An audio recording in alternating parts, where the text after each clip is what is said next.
saudara-saudara kaum muslimin rahimakumullah. Kita menyaksikan peristiwa-peristiwa yang memilukan dan memalukan. PHK terjadi di mana-mana. Pengangguran meningkat, harga-harga membumbung tinggi, daya beli rakyat semakin lemah. Sementara di bidang politik, kejadian-kejadian memberikan indikasi bahwa persatuan dan kesatuan kita sebagai bangsa dewasa ini tengah berada dalam ujian yang berat. Pada jumpa kita kali ini, tanpa bermaksud untuk mencari kambing hitam dari bencana yang kita hadapi, saya ingin menyampaikan sebuah hadis yang diriwayatkan oleh Imam At-Tabarani dari Ibnu Abbas, bahwa Rasulullah sallallahu alaihi wasallam bersabda, khamsun bi khamsin, ada 5 perkara yang dapat menimbulkan 5 macam bencana. Mari kita renungi hadis ini satu demi satu sebagai bahan introspeksi buat kita semua dalam menghadapi bencana yang tengah berlaku sekarang ini. Yang pertama, ma naqasa qaumul ahda illa sullita alaihim aduwwuhum. Apabila suatu kaum sudah mengingkari janjinya, maka mereka pun akan dikuasai oleh musuh-musuh mereka. Sederhana saja nampak kalimat dalam hadis ini. Apabila orang sudah mengingkari janji, mereka akan dikuasai oleh musuh-musuh mereka sendiri. Dan musuh kita yang paling utama saat ini adalah kemiskinan dan kebodohan. Kenapa itu terjadi? Karena kita mengingkari janji kita sendiri. Di saat awal-awal berdirinya Orde Baru, kita pernah berjanji untuk melaksanakan Pancasila dan Undang-Undang Dasar 45 secara murni dan konsekuen. Kita berjanji bahwa kita akan menegakkan pemerintah yang bersih dan berwibawa. Itu semua pada permulaannya. Waktu demi waktu berjalan, kita lupa dengan janji yang kita ucapkan itu. Ketuhanan yang Maha Esa kita ucapkan, tapi kesetanan yang luar biasa yang kita lakukan. Kemanusiaan yang adil dan beradab yang kita dengungkan, tetapi kemanusiaan zalim dan biadab yang kita praktekkan. Sederhana saja saudara, hampir setiap pejabat pada posisi-posisi kunci, di awal-awal ia memangku jabatan itu, biasanya ia mengucapkan sumpah dengan lafaz demi Allah, bahwa dalam melaksanakan jabatan ini saya tidak akan menerima hadiah atau pemberian dalam bentuk apapun. Itu pada permulaannya. Lama-lama rupanya hadiah itu asik juga, mulai diterima. Lama-lama dirasa kurang, mulai menagih. Dan akhirnya terjadilah praktek yang disebut suap menyuap, semir menyemir, dan lain sebagainya. Kalau ini sudah menjadi kenyataan, bagaimana kita mau menegakkan pemerintah yang bersih dan berwibawa? Undang-Undang Dasar 45 menyatakan bahwa bumi, air, dan seluruh kekayaan negara dikelola oleh negara bagi sebesar-besar kemakmuran rakyat. Yang terjadi adalah bahwa kita merasa mewakili rakyat untuk menikmati harta dan kekayaan negara, sehingga rakyat banyak tidak bisa ikut menikmatinya. Menumpuklah harta itu sehingga terjadilah pepatah, gunung ditimbun, sumur digali. Yang kaya semakin kaya, yang miskin semakin terpuruk. Kita ingkar dengan janji yang kita ucapkan di awal-awal kita bergerak. Kita ingkar dengan janji pada saat kita mengatakannya dengan menyebut nama Allah, dengan mempertaruhkan nama Tuhan. Sehingga pada akhirnya jabatan pun mengalami tender. Sudah menjadi rahasia umum. Orang mau jadi lurah mesti mengeluarkan uang. Mau jadi camat mesti mengeluarkan uang. Mau jadi wali kota, bupati, bahkan gubernur, itu ada pasarannya. Secara logika, Kalau orang memperoleh satu jabatan karena banyak mengeluarkan uang, tentu pada saat ia mengeluarkan uang, ia sudah punya pemikiran, modal pasti pulang, modal pasti kembali. Kalau orang memperoleh suatu jabatan karena banyak mengeluarkan uang, maka langkah pertama yang dia lakukan setelah memangku jabatan itu ialah bagaimana uang bisa kembali, bagaimana modal bisa pulang. Kalau modal sudah pulang, pikiran berikutnya bagaimana supaya dapat untung. Lalu kapan mau bekerja untuk kepentingan rakyat? Itu nomor 18. Kemudian kalau ada proyek-proyek besar, pertanyaannya ialah bukan apakah proyek ini bermanfaat bagi rakyat, apakah proyek ini layak untuk diteruskan, tetapi yang jadi pertanyaan paling utama ialah bagian saya berapa duit dari proyek ini. Kita bisa lihat proyek, mega proyek lahan 1 juta hektar di Kalimantan Tengah, triliunan rupiah, dan proyek itu gagal. SD Inpres bulan ini diresmikan, bulan depan retak. Jembatan-jembatan bulan ini gunting pita, bulan depan runtuh. Kita ingkar dengan janji. Kita berkata kita bekerja untuk kepentingan rakyat, tapi kita tidak pernah mengenal rakyat itu. Apabila suatu kaum sudah mulai mengingkari janji, maka mereka akan dikuasai oleh musuh-musuh mereka. Akibatnya tersusunlah barisan-barisan sakit hati yang makin lama makin menjadi bola salju, menggelinding membesar, dan kemudian terjadilah hal-hal yang tidak kita inginkan lagi. Apabila suatu kaum sudah mengingkari janji, maka mereka akan dikuasai oleh musuh-musuh mereka. Ini penyebab bencana yang pertama. Kita tidak konsekuen. Tadinya kita dengan lantang teriak-teriak berantas korupsi, ganyang korupsi.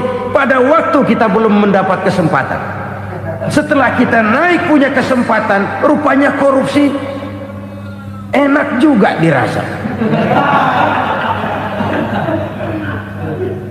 Terjadi pergeseran nilai, orang luntur, kehilangan idealisme awal. Lalu untuk menghibur-hibur diri, menutup-nutup kesalahan, kita gunakanlah pepatah bahwa tidak ada gading yang tak retak, bahwa kita harus mikul dhuwur mendem jero. Itu semua cuma sebagai dalih agar kesalahan kita tidak dibicarakan orang lain. Padahal kita sendiri yang mengingkari janji. Kita yang keluar dari komitmen awal kita. Kita berjanji melaksanakan Pancasila dan Undang-Undang Dasar 45 dengan murni dan konsekuen. Kita berjanji untuk menegakkan pemerintah yang bersih dan berwibawa. Namun dalam kenyataannya itu tidak kita laksanakan dengan sebagaimana mestinya.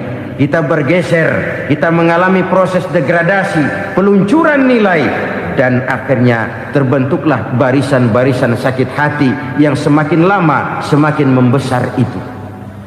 Kita harus introspeksi. Memang kalau zaman sedang susah, biasanya kambing hitam laris, tukang kompor gentayangan. Itu dari dulu selalu mencari kambing hitam. Karena itu kita tidak bicara orang, kita tidak bicara siapa yang salah, kita bicara sistem, dan sistem itu bisa mengena siapa saja. Kalau orang sudah mulai mengingkari janji, bergeser dari komitmen awal, itu sudah mulai ia mengalami proses peluncuran, proses degradasi. Ini penyebab yang pertama. Kita tidak lagi konsekuen bahwa bumi, air, sumber daya alam adalah milik negara, dikuasai oleh negara, digunakan bagi sebesar-besar kemakmuran rakyat. Ternyata rakyat yang makmur itu tidak merupakan gambaran yang menyeluruh dari rakyat kita. Undang-undang dasar kita menganut ekonomi kekeluargaan, tapi yang kita praktekkan adalah ekonomi keluarga. Kalau bukan keluarga nggak dapat proyek, kalau bukan keluarga nggak dapat macam-macam. kekeluargaan kita rubah menjadi keluarga, timbullah penyakit nepotisme. Kita bergeser, kita ingkari janji, dan kita anggap kita atasnamakan rakyat. Rakyat cuma sekedar jadi address, rakyat cuma sekedar jadi alamat, tetapi kehidupan mereka tidak banyak berubah dan tidak banyak terangkat. Kaum muslimin rahimakumullah, ini penyakit yang pertama, penyebab bencana yang pertama. Yang kedua kata Nabi, wa ma hakamu bighairi ma anzalallah, apabila hukum yang diterapkan sudah tidak lagi bersumber dari hukum Allah, illa fasya fihimul faqru, maka akan bertebaranlah kemiskinan di mana-mana. Ini artinya apa? Apabila hukum tinggal sebuah stempel, apabila hukum sudah diatur menurut kepentingan, apabila hukum sudah tidak lagi ditegakkan secara adil, maka kemiskinan merambah di mana-mana.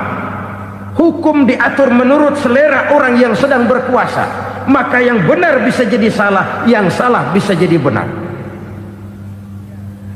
Hukum dalam kenyataan hidup berlaku seperti pisau. Pisau itu kan saudara lihat, yang namanya pisau dimanapun itu tajamnya ke bawah, ke atas tumpul. Kalau hukum itu, kalau untuk rakyat, hukum itu tajam bukan main, cepat sekali dilaksanakan. Tapi giliran menengah ke atas, yang gedean dikit berbuat salah, hukum tumpul. Hukum pura-pura tidak dengar, akibatnya terluka rasa keadilan rakyat. Satu kasus rakyat diam, dua kasus rakyat diam, tiga kasus rakyat diam, kasus terakumulasi di hati rakyat, luka rasa keadilan, dan itu menjadi sumber bencana. Penjarahan, kita tidak setuju itu, tapi kita harus melihat kausalnya. Itu kan tidak berdiri sendiri, itu kan karena terlukanya rasa keadilan rakyat, melihat kesempatan ini tidak merata. Kalau rakyat ini yang ngajukan kredit ke bank, walaupun jumlahnya cuma jutaan, ratusan ribu, susahnya 17 setan. Tapi ada orang-orang tertentu yang agunannya palsu, jaminannya palsu, bawa kata belece, bukan cuma miliaran, triliunan kredit bisa keluar. Terluka rasa keadilan, hilangnya kesempatan. Rakyat cuma dapat kesempitan, jarang dapat kesempatan. Dari lukanya rasa keadilan ini, memang ya entah lipstik, entah basa-basi, dibentuklah tim ini, dibentuklah badan pengawas ini, dibentuklah tim ini. Kalau membentur tahu, hancur tahu. Tapi kalau tim yang dibentuk membentur karang, bukan karangnya yang hancur biasanya, timnya yang bubar. Kenapa? Yang dibentur batu karang yang sangat keras. Kita main-main dengan hukum, kita tidak konsekuen dengan hukum, luka rasa keadilan, dan itu terakumulasi. Edi Tamsil, rakyat tahu, terakumulasi, menguap begitu saja. Kasus-kasus lain rakyat tahu, menguap begitu saja. Ketidakadilan terakumulasi, mengendap di hati rakyat, menunggu ledakan. Pada saat sumbu meledak, rakyat tidak bisa dibendung lagi. Oke, kita tidak setuju dengan penjarahan, tapi jangan melihat itu sebagai peristiwa yang berdiri sendiri. Kenapa itu terjadi? Kausalnya kenapa? Oke, kita tidak setuju memang, tapi yang dijarah oleh rakyat kan memang cuma untuk perut.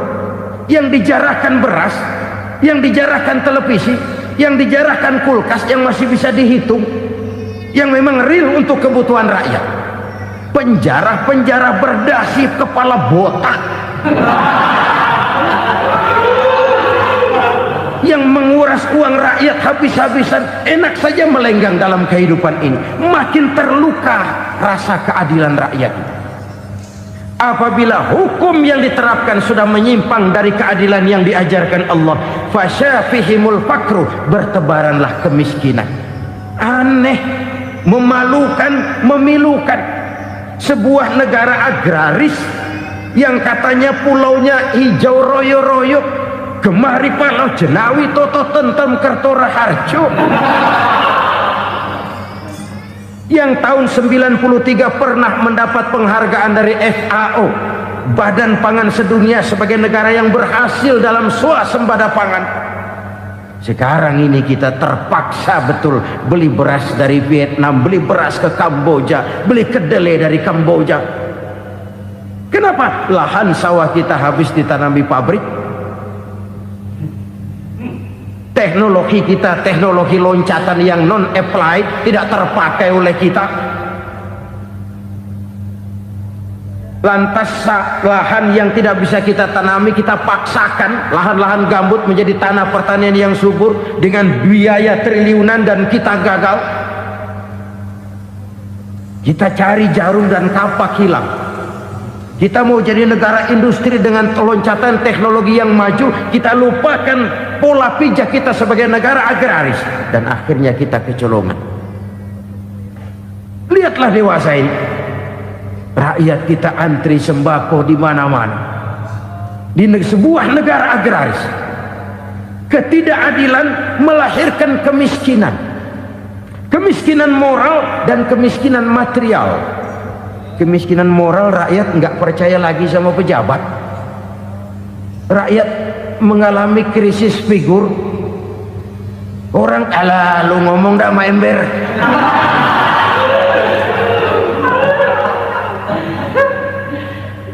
Penataran yang menghabiskan biaya miliaran itu melahirkan pejabat-pejabat korup.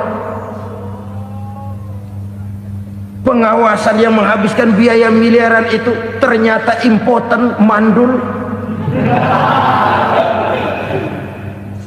Kemiskinan moral. Jujur saya berkata, saudara-saudara, setelah pintu reformasi dibuka, itu yang masuk memang macam-macam. Ada yang memang punya tujuan murni, konsekuen dan punya konsep. Ada yang nunggu di tikungan, begitu mobil lewat nyamber pintu, berangkat ikut reformasi. Ada yang memanfaatkan momentum, mumpung, untuk nyampein unek-unek, ngerti nggak, pokoknya ngomong. Sehingga keadaan semakin rancu, kebingungan semakin menjadi-jadi, masalah yang paling urgent tidak terselesaikan. Sekarang ini orang berpikir mendingan jadi pala ular daripada jadi buntut macan. Buntut macan memang hebat macan, tapi kalau buntutnya cuma ugel-ugel di belakang buat apa? Mendingan jadi pala ular, kecil juga nyaplok. Artinya ya biar kecil juga kalau punya partai kan gagah. Lalu rame-rame bikin partai kayak bikin arisan. Orang makin mengalami dislokasi. Semua mau jadi pahlawan, semua mau nomor satu, semua ngomong. Iya kalau bidangnya, kalau bukan makin rancu. Marilah lewat kesempatan ini saya mengajak kita untuk tahu diri. Biarkan politisi ngomong politik, biarkan ekonom menata ekonomi, biarkan praktisi bicara soal hukum, biarkan rakyat munajat, istighfar, mohon pertolongan Allah. Tahu diri kita. Kalau memang ayam, kukuruyuk aja dah. Kalau memang kucing, ayo ngeong. Kalau kambing, silahkan ngembe. Udah tahu ayam, ngeong bunyinya. Suaranya palas, orang nggak ngerti, bingung, makin menjadi-jadi. Ibarat kesebelasan sepak bola bangsa kita sekarang ini, rame-rame mau bikin gol, kiper ikut nyerang sekarang. Memilukan dan bahkan memalukan. Wa ma hakamu bighairi ma anzalallah illa fasha fihimul fakru. Kalau hukum yang diterapkan sudah menyimpang dari keadilan yang diajarkan Allah, bertebaranlah kemiskinan di mana-mana. Coba sekarang ini, yang punya duit bingung, apalagi yang kagak punya duit. Yang pengusaha gede ngeluh, apalagi yang pengusaha pas-pasan. Yang kagak punya beras, yang punya beras saja masih bingung, apalagi yang nggak punya beras. Ini sudah demikian merata. Dulu kita kagum mendengar konglomerat kelas buadak, kelas-kelas yang seakan-akan cuma ada dalam khayalan mereka, punya kekayaan miliaran dolar, triliunan. Sudahlah, seolah-olah nggak terjangkau sama kita. Weh, ternyata yang gede-gede itu juga gede utangnya. Dan rontok satu demi satu. Ternyata rakyat selama ini cuma dialamatkan, cuma dijadikan address. Rakyat yang tidak banyak ngerti persoalan ini harus menanggung hidup ini begini berat, harus menanggung beban hidup ini begini tinggi, daya beli semakin lemah, semakin terpuruk dan terpuruk, sedang keadaan belum juga banyak berubah. Yang hutang sama luar negeri itu kan bukan rakyat kecil, Ciano. Yang banyak nyimpen dolar juga kan Ciano. Rakyat kecil bocah kampung mah jangankan nyimpen dolar, ngelihat juga tumben. Kemana kita mesti bercermin? Sekali lagi saya mengatakan maaf, kita tidak bermaksud mencari kambing hitam. Karena itu kita tidak bicara orang, kita bicara sistem, kita bicara keadaan. Beginilah yang dikatakan Nabi, penyebab timbulnya bencana, hukum yang ditegakkan tidak lagi berorientasi kepada keadilan, tapi berorientasi kepada kepentingan. Akhirnya bentuk hukum seperti pisau, tajam ke bawah, tumpul ke atas. Hukum cuma buat rakyat kecil, tetapi kelompok menengah ke atas kadang-kadang kebal dari perlakuan hukum. Maka bertebaranlah kemiskinan. Iya, kemiskinan moral berupa lukanya rasa keadilan. Kalau rasa keadilan terluka, orang kan nunggu kesempatan, saudara. Iya, dia nggak bisa ngomong, iya dia nggak sanggup action, iya dia nggak bisa tunjuk rasa, tapi hatinya kan kapan ada kesempatan, kapan ada waktu, tunggu. Hatinya mesti begitu. Sehingga begitu ada kesempatan, terjadilah hal-hal yang tidak terhindarkan. Dan itu ekses, bukan reformasi. Jangan seperti sebuah dialog saya dengan seorang abang beca. Saya bertanya, bang, ya, abang tahu nggak reformasi? Tahu, Ustaz. Apa? Pembakaran. Terus penjarahan, lalu perkosaan. Itu reformasi. Itu yang saya lihat. Nah, itu yang dia lihat. Saya tentu tidak menyalahkan abang beca kita, karena memang itu yang dia lihat dan sejauh itu wawasannya.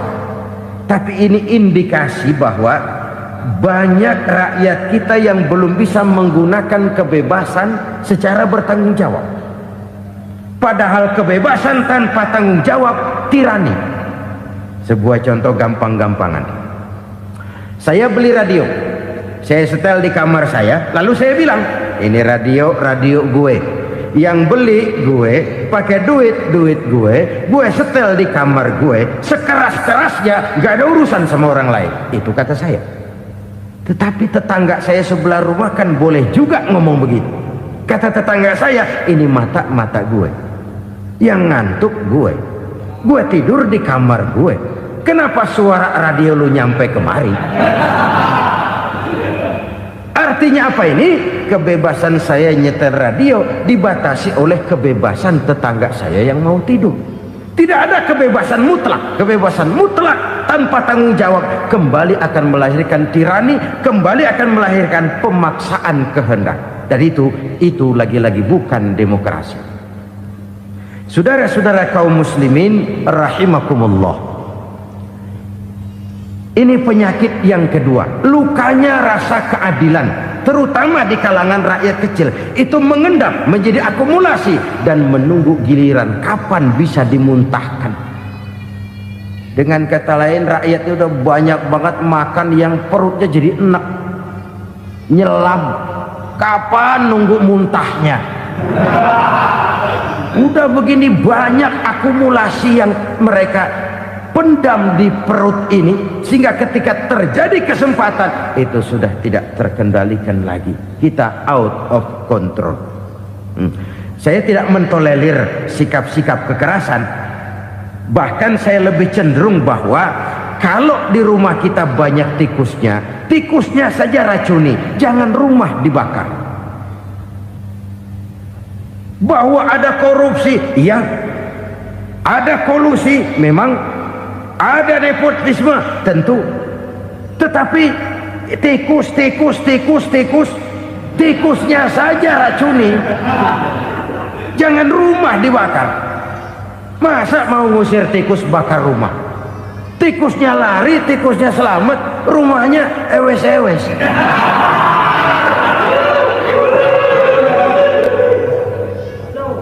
Tikus selamat, rumah nggak punya, masalah nggak terselesaikan dengan sebagaimana yang kita harapkan. Kita sepakat ini negara hukum, dan di hadapan hukum semua manusia itu sama. Itu prinsip yang diajarkan Allah. Al-musawat bainan nas fi takalifil ahkam. Semua manusia sama dalam berhadapan dekat dengan hukum Allah Subhanahu wa taala. Kalau hukum sudah pandang bulu, itu jelas yang enak yang banyak bulunya. Siapa yang banyak bulunya? Monyet. Kalau hukum pandang bulu, monyet keenakan. Saudara-saudara kaum muslimin rahimakumullah, introspeksi. Mari kita bercermin bagaimana perjalanan hukum selama ini. Kalau introspeksi ini kita temukan, lalu ada upaya untuk memperbaiki diri. Jangan menggunakan tak ada gading yang tak retak, mikul duwur mendem jero untuk menutup-nutupi kesalahan orang. Padahal kesalahan itu sedemikian besar. Padahal rakyat kita tiap hari antri sembako. Ada yang sehari sekali makan, ada yang makan sudah bercampur tiwul, ada yang nasi sudah dicampur pisang, balik jadi orok lagi. Macam-macam upaya rakyat untuk menangsal perut ini. Lalu rakyat ditenang-tenangkan, lebih baik puasa Senin Kemis sambil menghadapi krisis ekonomi. Kenapa rakyat yang disuruh puasa?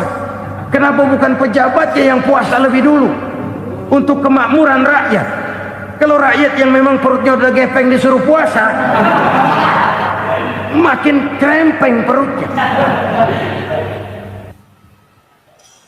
Artinya pejabat harus punya sense of politik. Ya, tidak, puasa itu kan tidak cuma Senin Kemis saja. Puasa itu puasa perasaan, puasa menghargai perasaan yang sedang di kondisi yang sedang dihadapi oleh rakyat. Bagaimana rakyat yang tengah antri sembako melihat pejabatnya lewat dengan mobil yang harganya sampai 1 miliar. Oh, inilah pemimpin saya. Luka lagi rasa keadilannya. Kita tidak tenggang rasa. Puasa dalam artian itu pun akan menolong menegakkan semangat kebersamaan, membentuk semangat kebersamaan. Saudara-saudara kaum muslimin rahimakumullah, penyebab bencana yang ketiga dikatakan oleh baginda Nabi, wala dhaharat fihimul fahishatu illa fasha fihimul maut. Apabila kekejian telah merajalela, maka maut bertebaran di mana-mana. Kita renungi butir kalimat dalam hadis ini. Apabila kekejian telah merajalela, maut bertebaran di mana-mana. Begitu murah arti sebuah kehidupan. Penjarahan untuk hal-hal yang kecil tapi sampai mengorbankan nyawa. Apabila kekejian sudah terjadi di mana-mana, maut pun bertebaran. Maut dalam arti berpisah ruh dengan jasad, tapi juga maut dalam arti orang bisa mati karirnya, orang bisa mati usahanya, orang bisa mati kesempatannya karena perbuatan-perbuatan keji yang selama ini tidak terbendung. Lahirlah teori mafia. Siapa yang kuat dia yang berkuasa, siapa yang lemah dia menjadi mangsa. Proyek-proyek besar yang menang tender itu ya dari itu ke itu saja. Yang pengusaha-pengusaha tidak punya koneksi, tidak bisa bayar komisi, dapat proyek tetelan. Ada dagingnya dikit, namanya juga tetelan. Dagingnya sudah habis disantap oleh meja. Sekian puluh meja dilalui, sekian puluh amplop dikeluarkan. Sehingga yang akhirnya ya tinggal tetelan itu tadi. Maka kualitas pekerjaan pun sudah bukan lagi jadi masalah. Demikianlah mafia-mafia ini bermunculan di mana-mana. Di pengadilan terkenal mafia pengadilan. Hukum bisa dibeli, hukum bisa dipesan menurut kebutuhan sponsor.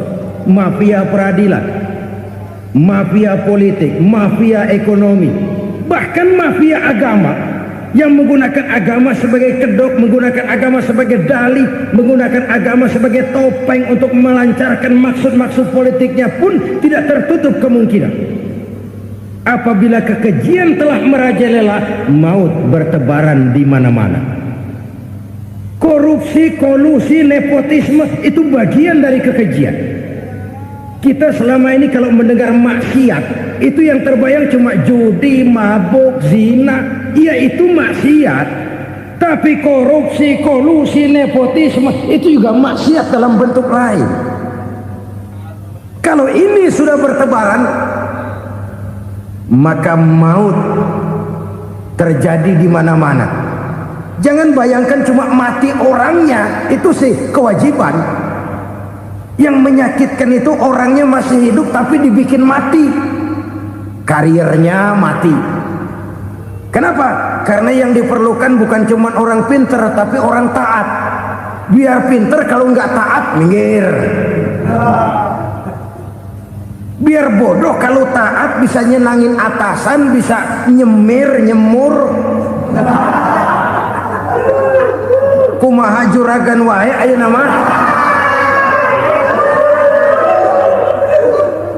Itu yang kadang-kadang dapat penghargaan.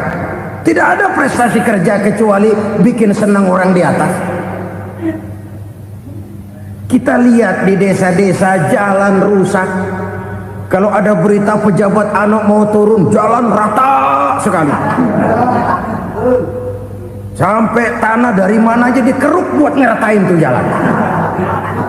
Pejabat pulang legok lagi jalanan. Katanya kita kerja buat rakyat, nyatanya kita cuma melayani atasan. Kenapa? Terjadi lingkaran setan. Seperti kata lagu Dul Sumbang itu.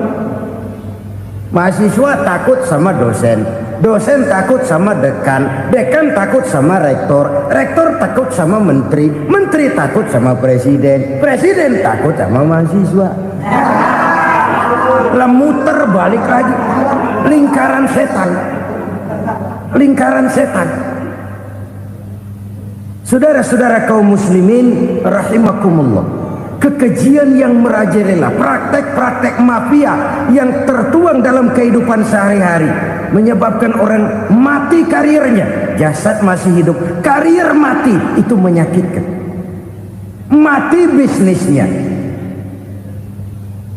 Rakyat kecil pernah senang ketika cengkeh booming, harganya bagus, rakyat banyak yang pergi haji.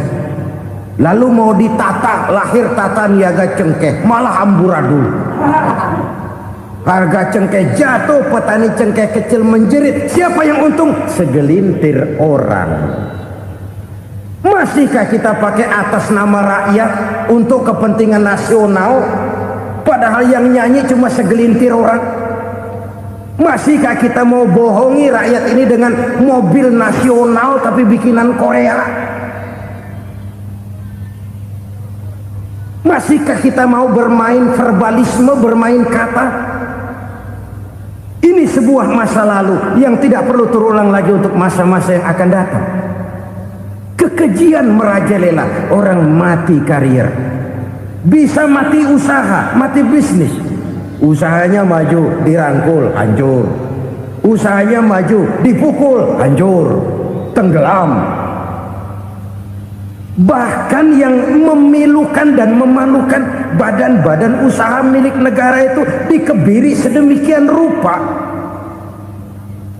sehingga tidak menghasilkan hal-hal yang bermanfaat buat negara. Saudara-saudara kaum muslimin rahimakumullah, kalau nafsu yang sudah mengatur itu semua, maka kekejian pun merajalela. Orang sudah pakai teori mafia, yang kuat dia yang menang, yang kuat dia yang berkuasa, yang lemah silakan minggir di sudut-sudut kehidupan. Kalau kekejian seperti ini merajalela, maut bertebaran di mana-mana. Banyak orang mati karirnya, banyak orang mati usahanya, banyak orang mati imajinasinya. Sekarang ini dalam dunia seni yang banyak karyawan seni, bukan seniman. Seniman itu kan dilahirkan, lain seniman, lain karyawan seni. Sekarang yang banyak karyawan seni, bukan seniman. Mati karir, mati imajinasi, mati improvisasi, sehingga kehidupan persis sinetron. Sinetron itu yang kita lihat rumah mewah, yang kita lihat rumah bagus. Gak pernah kita lihat di sinetron kita ini rakyat antri sembako. Kita dijejali hal-hal yang indah, yang wah, yang membuat kita tenggelam dalam gaya hidup instan, tenggelam dalam gaya hidup wah. Kita lupa dengan realitas keseharian di tengah-tengah masyarakat kita. Lahirlah kelompok-kelompok selebritis, dibesarkan oleh berbagai media. Selebritis pilek aja masuk koran, pilek.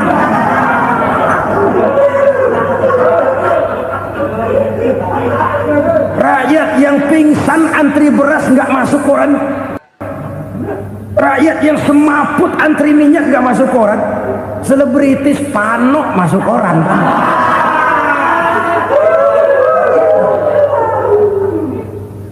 Kita besarkan hal-hal kecil, kita kecilkan hal-hal besar. Karena apa? Kita mengejar oplah, kita profit oriented, tidak lagi berorientasi kepada realitas hidup yang kita hadapi ini. Kalau kekejian sudah merajalela, kata Nabi, maka maut bertebaran di mana-mana. Maut dalam artian maut, coba lihat sekarang begitu murah nyawa. Karena 1000 perak orang mau nusuk bunuh. Karena beras seliter orang khilaf, begitu murah kehidupan. Tapi kekejian dalam bentuk korupsi, kolusi, nepotisme, kekejian dalam bentuk itu mematikan karier, mematikan bisnis, mematikan imajinasi, mematikan kreativitas. Itu juga maut dalam bentuk lain akibat kekejaman lain. Ini penyebab yang ketiga. Yang keempat, penyebab bencana menurut baginda Rasul, wala tuffiful mikyala illa muni'un nabat. Apabila timbangan sudah dicurangi, maka tercegahlah tumbuh-tumbuhan. Apabila timbangan sudah mulai curang, maka terjadilah musim paceklik. Apabila bisnis sudah bergaya mafia tadi itu, kecurangan-kecurangan terjadi, tender di balik pintu, yang dimenangkan cuma kelompok-kelompok yang bisa memberikan presentasi yang besar, muni'un nabat, terjadilah paceklik. Paceklik, panen gagal, wereng, ya wereng, kemarau panjang, it's okay, air sulit, iya, tetapi kan semua itu ada yang ngatur. Kemarau ada yang ngatur, belalang itu ada yang ngatur, air itu juga ada yang ngatur. Yang ngatur itu yang serba maha. Kalau ia murka melihat kecurangan timbangan, Allah itu kalau murka kan gampang saja, tinggal komandoin balang, lang, hancurin tuh sawah. Konvoy belalang, konvoy, Allah tinggal ngutik angin El Nino. Mampir lo ke Indonesia, hujan nggak turun-turun, kemarau panjang. Jadi kalau musim kemarau kan namanya anginnya El Nino. Kalau musim hujan anginnya namanya La Nina. Cakep namanya, kejem orangnya. Saudara lihat Cina sekarang sedang kena La Nina, banjir besar, ribuan orang meninggal. Dia mah ribuan mati kagak berasa, rakyatnya miliaran. Bangladesh lagi ngalami La Nina, India lagi ngalami La Nina. Angin, hujan, kemarau, belalang itu kan ada yang ngendaliin. Kuncinya bukan di belalangnya, kuncinya bukan di peredaran matahari berputar, kuncinya di atas yang mengatur semua itu. Kalau timbangan sudah mulai curang, pengusaha sudah nggak mau jujur, apa nggak bikin perut jadi mual. Begitu rakyat antri sembako pingsan nggak dapat beras, sementara beras ditumpuk-tumpuk sampai membusuk. Kemana hati nuraninya? Kemana akal pikirannya? Kemana mereka yang berbuat atas nama rakyat tapi melihat rakyat susah tidak tergerak hatinya? Apabila timbangan sudah mulai dicurangi, bisnis sudah mulai melenceng, maka terjadilah paceklik. Sebuah negara yang berhasil dalam swasembada pangan, lalu sekarang menjadi negara yang rakyatnya antri untuk memperoleh kebutuhan pangan. Saudara-saudara kaum muslimin rahimakumullah, ini intinya adalah kecurangan. Kalau kecurangan sudah terjadi di mana-mana, dan ini milik siapa saja, bukan soal tempat, bukan soal jabatan, soal manusianya, SDM-nya. Kecurangan tidak cuma terjadi di kantor, di masjid bisa terjadi kecurangan. Korupsi tidak hanya bisa terjadi di kantor, di madrasah bisa ada korupsi. Faktor manusianya, ini soal SDM. Kecurangan yang besar tentu besar lagi kerugiannya. Kecurangan yang kecil, kecurangan sehari-hari, pedagang-pedagang kecil ngurangi timbangan, barang yang buruk dikatakan baik, yang baik dikatakan buruk, itu merugikan perorangan. Kecurangan yang besar merugikan bangsa dalam bentuk total, dalam bentuk seutuhnya. Nah, kecurangan-kecurangan seperti ini rakyat kan lihat, rakyat kan tahu, dan itu kembali terakumulasi di sini, pegel. Dan jangan lupa, rakyat yang nggak ngomong itu, rakyat yang nggak bersuara itu, batinnya menjerit, jeritannya menggoncang aras, dan itu didengar Allah. Yadullah fauqal jamaah, kata Nabi, tangan Tuhan di atas orang banyak. Jeritan hati rakyat menggoncang aras. Rakyat yang terlalu banyak dizolim, rakyat yang terlalu banyak dirugikan, ya rakyat yang terlalu banyak di atas namakan, menjerit batinnya, menggoncang aras, dan Allah bisa menggerakkan apa saja untuk membuat satu situasi. Allah bisa menggerakkan apa saja untuk membuat satu situasi. Saudara-saudara kaum muslimin rahimakumullah, ini faktor yang ketiga, timbulnya kecurangan. Faktor yang keempat maksud saya. Yang kelima, penyebab timbulnya bencana menurut baginda Nabi, wala muni'uz zakat wala muni'uz zakat illa hubbisa anhumul qatr. Apabila zakat enggan dibayar, maka tercegahlah qatrun. Qatrun ini kalau bahasa kita sembako. Maka tercegahlah kebutuhan-kebutuhan yang kita perlukan. Ini, kita tidak meragukan bahwa yang kita tuju adalah masyarakat yang adil dalam kemakmuran dan makmur dalam keadilan. Nah, antara kemakmuran dan keadilan ini memang sering tidak bisa berjalan seiring. Pada saat kemakmuran kita kejar, ekonomi kita pacu, ada nilai-nilai keadilan yang tertinggal. pada saat nilai keadilan kita tegakkan benar-benar, ada unsur-unsur kemakmuran yang terabaikan. Oke, kita bisa mengatakan kasus. Oke, kita bisa mengatakan itu sebagian kecil. Tapi kalau sebagian kecil, lama-lama kan jadi sebagian besar. Oke, kita mengejar kemakmuran. Pertanyaannya, kemakmuran untuk siapa?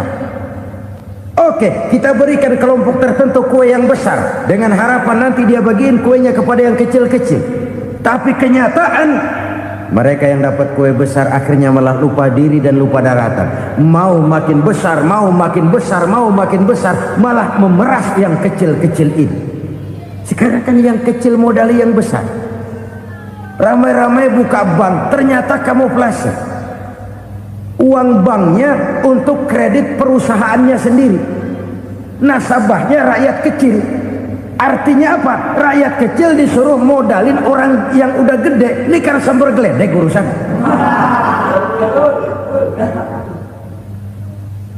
Ini kan permainan apa lagi? Rakyat kecil suruh modali yang gede.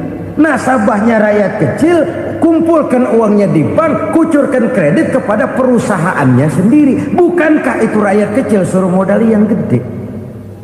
Sudah begitu kejamkah kita untuk meraih keuntungan dengan mengorbankan orang kecil ini? Sudah tidak bicara lagi kah nurani kita melihat penderitaan orang yang semakin susah ini? Kalau zakat enggan dibayar, padahal zakat 2,5% saja, 2,5% saja. Kalau itu pun enggan, kalau zakat saja enggan, bagaimana pula yang namanya sedekah, bagaimana pula yang namanya infak, bagaimana pula yang namanya santunan, bantuan. Kadang-kadang lipstick nyumbang si nyumbang, cuman nyolongnya lebih gede. Ini namanya sumbangan lipstick. Buat lipstick itu kan buat ngumpetin bibir pucat. Itu fungsi utama lipstick. Buat ngumpetin korupsinya, nyumbang kegiatan-kegiatan sosial, tapi yang dia korup lebih gede dari yang dia sumbangin. Lipstick kamuflase, nepu kata anak sekarang.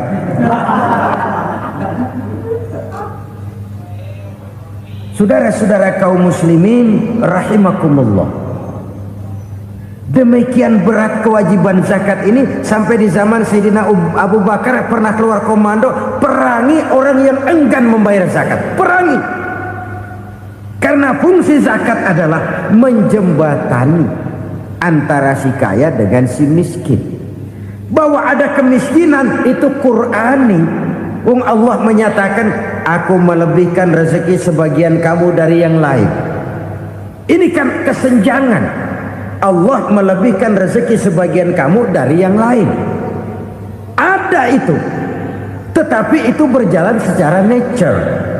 Nah, kalau direkayasa, yang kaya semakin kaya, yang miskin semakin terpuruk, yang sudah besar dapat proyek besar, yang kecil dapat tetelan. Ini kan rekayasa namanya. Kesenjangan yang direkayasa ini yang kita harus kikis. Nah, fungsi zakat menjembatani dari sisi sosial. Dari sisi pribadi, Nabi berpesan, zakku amwalakum biz zakat. Bersihkan hartamu dengan zakat. Sekarang ada istilah nyuci uang. Uang hasil korupsi itu bisa dicuci, dijadikan uang bersih. Bukan pakai rinso, bukan. Pakai politiknya koruptor, diolah sedemikian rupa sehingga jadi uang resmi. Sudah memutik, itu termasuk yang disebut kejahatan kerah putih, white collar crime. Kejahatan kerah putih, kejahatan pakai dasi, kejahatan kelas kakap. Makanya orang mendingan goblok kagak bener daripada pinter kagak bener. Goblok kagak bener itu gampang ngurusinnya. Pinter kagak bener, ini yang berabe bener ngurusinnya.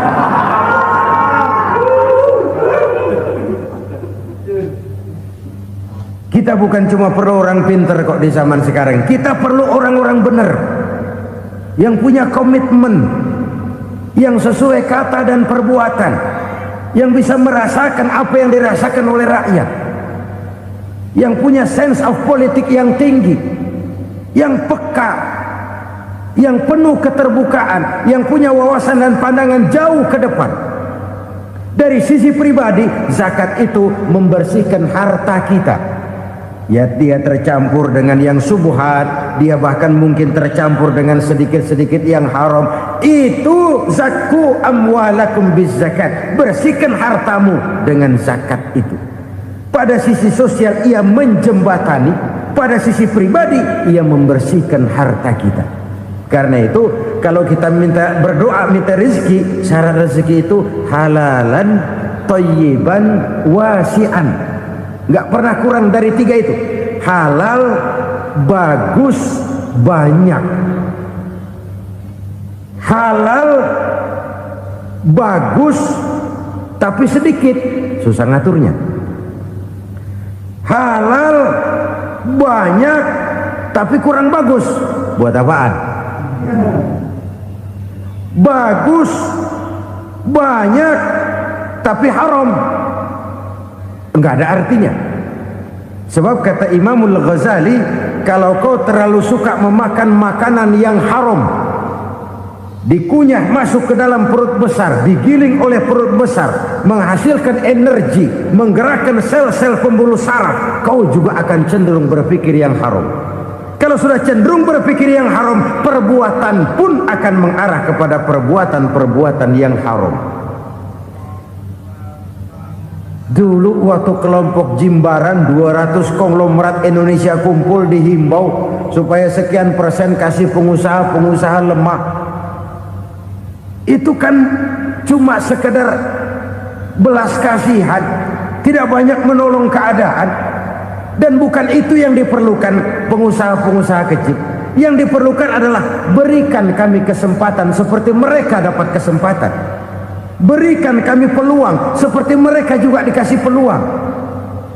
Kalau cuma dikasih 100 juta, 200 juta hari ini, usaha kami nggak ada prospeknya, peluang kagak ada, kan sama juga bohong. Diceburin ke kali, disuruh berenang, tangan diikat, mendingan mampusin, ketahuan. Ayo berenang, berlomba, tangan diikat, kaki diikat, sama saja nyuruh mati. Jadi jangan kasih ikannya, kasih kailnya. Yang diperlukan pengusaha kecil menengah ke bawah itu bukan cuma sekedar belas kasih dari konglomerat besar. Berikan kami peluang seperti mereka juga dapat peluang. Berikan kami kesempatan seperti mereka dapat kesempatan. Berikan kami kredit dengan kemudahan seperti mereka juga kalau minta kredit begitu mudahnya. Menciptakan peluang dan kesempatan, pemerataan. Bukan menciptakan manusia Indonesia dengan standar ekonomi yang sama. Semua rumahnya harus sama, semua punya mobil. Itu sih kebersamaan bebek. Bebek, coba lihat bebek, satu ngalor semua, satu ngidul semua. Kebersamaan bukan itu. Kebersamaan adalah menciptakan peluang. Kalau yang kaya bisa semakin kaya, kenapa yang miskin tidak bisa ikut naik jadi sedikit kaya? Kalau pengusaha yang sudah kuat bisa bertambah menjadi kuat dengan proyek mega proyek, kenapa yang menengah tidak bisa ikut menjadi kuat? Dan kenapa kekejian itu merajalela? Kita dengar lewat berita-berita PLN tekor, PLN utang. Kenapa? Dia beli listrik dari swasta yang belinya lebih mahal daripada penjualannya. Artinya dia beli itu listrik dari perusahaan listrik swasta, dia jual kepada rakyat lagi. Harga jualnya lebih murah daripada dia beli kepada swasta. Kenapa? Ada tekanan lagi tuh. Biasa siklus lagi. Hukum Boyle. Atas neken, paling bawah gepeng. Ya kita nih rakyat kecil, emang nasibnya gepeng terus. Saudara-saudara kaum muslimin rahimakumullah, dari 5 penyebab bencana ini kita ambil kesimpulan untuk sebuah renungan dan introspeksi kita bersama. Pertama, mengingkari janji. Padahal janji itu yang lebih tinggi nilainya adalah di hadapan Allah Subhanahu wa taala. Baik wakil-wakil rakyat di parlemen maupun pemimpin-pemimpin rakyat di dalam kabinet, apabila memangku suatu jabatan, selalu mereka mengawali dengan sumpah, dan sumpah itu dimulai dengan demi Allah. Sadarkah kita pada saat itu kita ucapkan bahwa kita sudah mempertaruhkan Allah untuk jabatan yang kita pegang? Kita sudah mempertaruhkan nama Allah untuk posisi yang dipercayakan kepada kita. Sadarkah kita bahwa menyia-nyiakan itu satu dosa yang sangat besar, yang tidak hanya kepada Allah tetapi juga kepada rakyat yang kita wakili, kepada rakyat yang kita pimpin. Cukuplah sudah rakyat dijadikan adres, umat dijadikan alamat sebagai numpang. Marilah kita kembali kepada komitmen awal dengan jujur kepada janji kita sendiri. Lalu yang kedua, kekejian, baik berupa korupsi, kolusi, nepotisme, dan perbuatan-perbuatan lain akan melahirkan kemiskinan. Kekurangan pangan bukan satu-satunya yang menyebabkan rakyat menderita. Lukanya rasa keadilan terakumulasi di hati rakyat, dan jeritan hati rakyat mengguncang aras. Kalau Allah murka, Allah bisa melakukan apa saja untuk menciptakan suatu kondisi. Faktor yang ketiga adalah praktek mafia menebarkan maut, baik orang yang mati jasad dan rohaninya maupun orang yang mati karirnya, mati kejujurannya, mati usahanya, mati imajinasinya. Hilang kreativitas kita sebagai bangsa. Faktor yang keempat, kecurangan-kecurangan di bidang usaha, di bidang tender, mengandalkan menjual kekuasaan. Dan memang repot kalau penguasa jadi pengusaha. Mau atau tidak mau, kebijakan-kebijakan kekuasaannya akan memperkuat jaring-jaring usahanya. Dan pada saat itu objektivitas sulit ditemukan lagi. Lalu yang kelima, keengganan membayar zakat, menumpuknya kekayaan negara pada kelompok-kelompok tertentu. Ini akan melahirkan paceklik yang berkepanjangan. Menumpuknya kekayaan dan harta negara pada kelompok-kelompok tertentu akan melahirkan paceklik dan kemiskinan yang berkepanjangan. Marilah kita sadar, marilah kita merenung bahwa keengganan kita membayar zakat menciptakan pemerataan pada akhirnya akan menjadi musibah buat kita semua. Saudara-saudara kaum muslimin rahimakumullah, sekian dulu jumpa kita kali ini.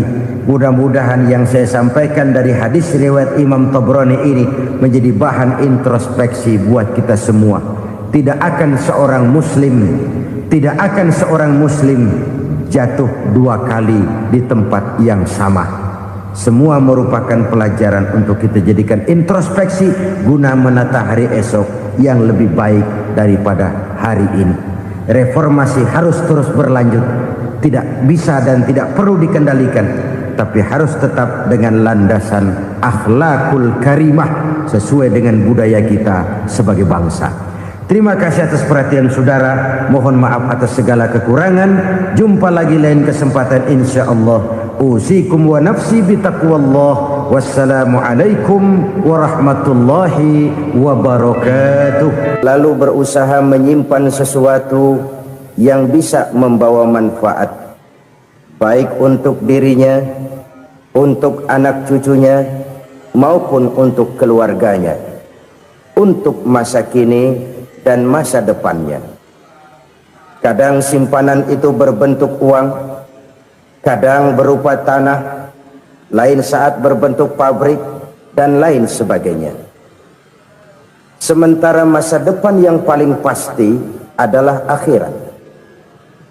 Jika untuk masa depan dunia kita rela memeras keringat, membanting tulang, pergi pagi dan pulang petang, menyimpan uang, menyimpan tanah, menyimpan pabrik. Pernahkah kita merenung jika satu saat kiamat datang, kita dibangkitkan dari kubur masing-masing, berdiri di padang mahsyar untuk mempertanggungjawabkan seluruh kegiatan hidup kita di dunia ini, lalu kita akan menuju ke alam akhirat. Sudahkah kita mempunyai simpanan untuk akhirat kita? Pada pertemuan kali ini saya ingin menyampaikan sebuah hadis di mana Rasulullah sallallahu alaihi wasallam bersabda, "Arba'un min kanzil jannah." Simpanan sorga ada 4 macam. Yang pertama, ikhfa'us sadaqah, menyembunyikan sedekah. Saudara-saudara kaum muslimin, sebagaimana yang kita maklum bahwa Allah Subhanahu wa taala melebihkan sebagian rezeki dari kita terhadap yang lain. Ada yang kaya, ada yang setengah kaya, ada yang miskin, ada yang setengah miskin, dan selanjutnya. Ada yang gajinya kecil tapi penghasilannya gede. Ada yang penghasilannya gede tapi nggak punya gaji. Ada juga yang memang gajinya gede dan penghasilannya gede. Kelebihan rezeki merupakan sunnatullah dan tidak harus membuat kita merasa lebih dari yang lain. Bahkan sebaliknya, kelebihan itu harus membuat kita ringan tangan untuk menolong mereka yang memang memerlukan pertolongan. Kalau saudara diberikan ilmu, maka pertanyaan akhirat cuma satu: ilmumu kau amalkan untuk apa? Kalau saudara diberikan umur yang panjang, pengadilan akhirat juga bertanya satu: umurmu kau habiskan di mana? Tapi kalau saudara diberikan harta, pengadilan akhirat akan bertanya dua: hartamu kau dapat dari mana? Kau belanjakan kemana? Dari mananya ditanya dan kemananya juga ditanya. Oleh karena kita akan dimintakan pertanggungan jawab, maka amanah yang bernama harta ini harus kita gunakan dengan sebaik-baiknya. Ada penggunaan yang merupakan kewajiban, itu zakat namanya. Ada penggunaan yang sewaktu-waktu, itu infak namanya. Ada yang lebih sewaktu-waktu lagi, dan itu sedekah namanya.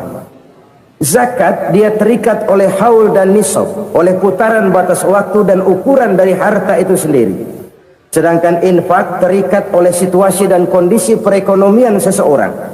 Sedangkan sedekah tidak terikat dengan apapun. Dalam kondisi seperti apapun kita bisa melakukan sedekah dengan yang terkecil sekalipun. Sampai-sampai Rasulullah sallallahu alaihi wasallam mengajarkan, la tahqiranna minal ma'rufi syai'an walau an talqa akhaka biwajhin talik. Atau ada hadis, tabassumuka fi wajhi akhika laka sedekah. Senyumanmu kepada temanmu adalah sedekah. Jadi untuk melakukan sedekah tidak harus dalam berbentuk uang. Dengan ilmu kita bisa sedekah, dengan tenaga kita bisa bersedekah, dengan pikiran kita bisa bersedekah, bahkan senyum kepada teman itu pun sedekah. Jadi kalau sedekah dengan uang memang belum punya uang, nyengir aja banyakin. Itu asal pada tempatnya, jangan lalu ketemu tiang listrik cengengesan. Tentu tidak pada tempatnya dan tidak wajar. Nah, sedekah yang paling dicintai Allah adalah sedekah yang disembunyikan. Artinya jauh dari sifat riya. Kan kadang-kadang ada orang sedekah itu disebutkan namanya. Apa tidak bagus? Kalau memang niatnya ikhlas, ya bagus-bagus saja. Untuk memberikan sugesti kepada yang lain. Di Fulan bin Fulan nyumbang sekian, diumumkan. Boleh kalau niatnya untuk memberikan rangsangan kepada yang lain supaya dia menyumbang lebih besar dari orang tadi. Tapi kalau itu mendatangkan riya, maka sedekah yang paling dicintai Allah adalah sedekah yang disembunyikan. Tangan kiri saja tidak tahu apa yang diberikan oleh tangan kanan. Sedekah yang dilakukan dengan ikhlas akan merupakan perbendaharaan surga. tersembunyi dari pandangan orang lain, tidak seorang pun tahu. Karena memang sikap yang baik adalah melupakan kebaikan dan mengingat kesalahan. Itu salah satu ciri orang bahagia. Orang yang selalu mengingat kesalahannya dan berusaha melupakan segala kebaikannya. Kalau dia akan berada kebaikan, dia tidak bisa ikut, dia merasa rugi karena dia merasa belum pernah berbuat baik. Tapi kalau akan melakukan kesalahan baru, dia ingat kesalahan yang sudah-sudah, sehingga terhalang baginya untuk melakukan satu kesalahan baru.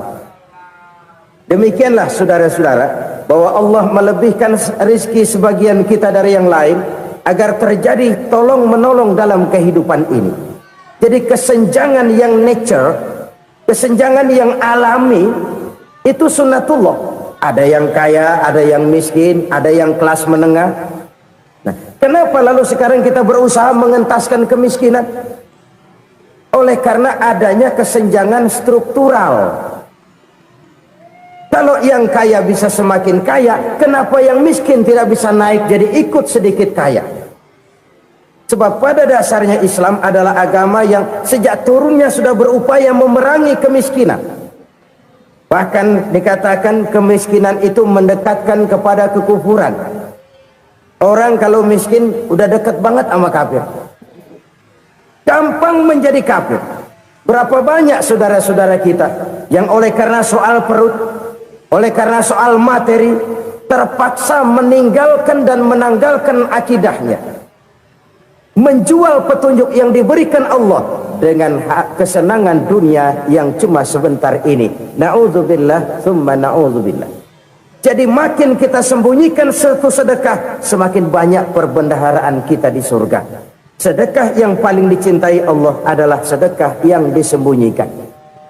Malahan ada seorang sufi, dia punya kebiasaan kalau pergi sholat Jumat dia bawa uang, itu uang dia taruh di bawah tikar masjid.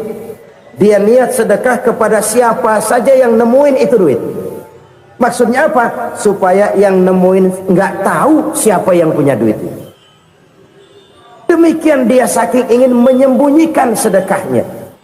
Karena sifat ria itu bisa memakan amal kita sendiri. Ria itu termasuk menyebut-nyebut kebaikan kita. Orang yang suka nepuk dada, sedikit-sedikit ngitungnya kalau nggak gua. Tuh kalau nggak gua tuh. Tuh yang belas itu kalau nggak gua, kalau nggak gua. Iya kalau nggak lu kenapa emang? Orang yang suka menepuk jasa, tuh biasanya memang begitu saudara-saudara. Kalau perang lagi berkecamuk, orang nggak sempat ngaku jadi pahlawan. Tapi begitu perang selesai, yang kagak kenal bedil ngaku pahlawan, mas. Itu sesuatu yang biasa. Oleh karenanya, orang-orang yang ikhlas dalam bersodako, disembunyikannya sodako itu, Allah cinta betul. Malahan ada hadis memberikan jaminan, inna sodakotal mar'il muslimi tazidu fil umri wa tadfa'u mitatas su'i. Sesungguhnya sedekahnya seorang mukmin tazidu fil umri, bisa menambah umur panjang, wa tadfa'u mitatas su'i, dan menyelamatkan manusia dari mati secara su'ul khatimah. Jadi siapa yang kepengen panjang umur, banyaklah sedekah. Yang bosan hidup, pelit terus. Sedekah menambah panjang umur dan menyelamatkan manusia dari mati secara su'ul khatimah. Pak, katanya umur itu nggak bisa ditambah, nggak bisa dikurangin. Kapan? Kalau ajal sudah datang. Fa idza jaa ajaluhum la yastakhiruna sa'atan wa la yastaqdimun. Kalau ajal datang tidak bisa dimajukan, tidak bisa dimundurkan. Itu kalau ajal sudah datang. Tidak bisa lagi umur ditambah dikurangi, sudah datang. Tapi kalau belum datang, itu kan haknya Allah. Mau ditambah, mau dikurangi, hak prerogatif Allah. Sebagai pencipta manusia, Allah maha kuasa dan maha mampu. Sedekah ini menambah panjang umur dan menyelamatkan manusia dari mati secara su'ul khatimah. Itu orang mati kan sama ya, kondisinya mati, nggak nafas. Tapi hakikat mati kan lain-lain. Ada yang mati itu husnul khatimah, baik akhirnya. Misalnya Lagi ngaji mati, lagi sholat mati, lagi sedekah mati. Ini yang dinamakan dengan husnul khotimah, baik di akhirnya. Sebaliknya ada yang su'ul khotimah, jelek di akhirnya. Ini yang jadi catatan akhir. Lagi nyekek botol, mampus. Lagi banting kartu, modar. Su'ul khatimah, jelek pada akhirnya. Sedekah menyelamatkan manusia dari mati secara su'ul khatimah. Dan kita semua kepengen mendapat husnul khatimah, jauh dari su'ul khatimah. Oleh sebab itu yang bisa menyelamatkan kita dari penyakit itu antara lain adalah sedekah yang disembunyikan, yang dikerjakan dengan ikhlas karena Allah, tidak karena kepengen dipuji orang, tidak karena ingin dikatakan orang pemurah. Sebab orang dermawan itu orang yang memberi tanpa harus diminta. Kalau masih harus diminta, ya belum dermawan namanya, masih harus diminta. Kalau nggak diminta ya tulus, lolos, polos. Saudara-saudara kaum muslimin rahimakumullah, harta adalah amanat dan akan kita pertanggungjawabkan. Allah melebihkan rizki sebagian kita dari yang lain agar kita saling tolong menolong, bantu membantu. Nabi janjikan, siapa yang meringankan beban saudaranya muslim di dunia, Allah akan meringankan bebannya di akhirat nanti. Sebuah jaminan dari baginda Nabi. Si orang yang kita bantu barangkali tidak bisa membalas, Allah yang akan membalas lewat jalan lain yang tidak pernah kita sangka-sangka. Ada orang tanya, Pak, ini ada orang nyumbang masjid sambil marah-marah, bagaimana? Saya bilang, sumbangannya aja ambil, marahnya jangan. Marahnya jangan diambil, itu urusan dia. Saudara-saudara kaum muslimin rahimakumullah, umat Islam ini kan umat yang punya potensi besar. Kadang kita merenung, kenapa kadang-kadang pembangunan masjid kok lambat sekali? Kalau hotel hari ini peletakan pertama, bulan depan peresmian. Supermarket hari ini peletakan batu pertama, minggu depan peresmian. Tapi kalau sudah yang namanya masjid, kadang-kadang peletakan batu pertama sekaligus jadi batu terakhir. 3 tahun, 4 tahun, campur nebar jalak di jalanan, duit dijaring kayak ikan sepat. Apa tidak ada orang Islam yang kaya? Banyak. Apa tidak ada pengusaha muslim yang jadi konglomerat? Ada. Lalu yang belum banyak itu yang komit terhadap nilai-nilai agamanya. Akhirnya kita jatuh jadi umat yang lemah. Belum ada pengusaha konglomerat muslim buka pabrik supermi cap beduk misalnya umpamanya, atau pabrik kecap cap sorban, supaya identitas keislamannya sedikit kelihatan. Kita jatuh jadi umat yang lemah karena potensi tidak terinventarisir dengan baik. Kita ini ibarat kompor yang cuma matengin nasi orang lain. Potensi kita dimanfaatkan oleh orang lain. Ukhuwah Islamiyah kita baru terbatas kepada silaturahmi. Ukhuwah di bidang ekonomi kita lemah, ukhuwah di bidang kebudayaan kita lemah, apalagi ukhuwah di bidang politik kita lebih rapuh lagi.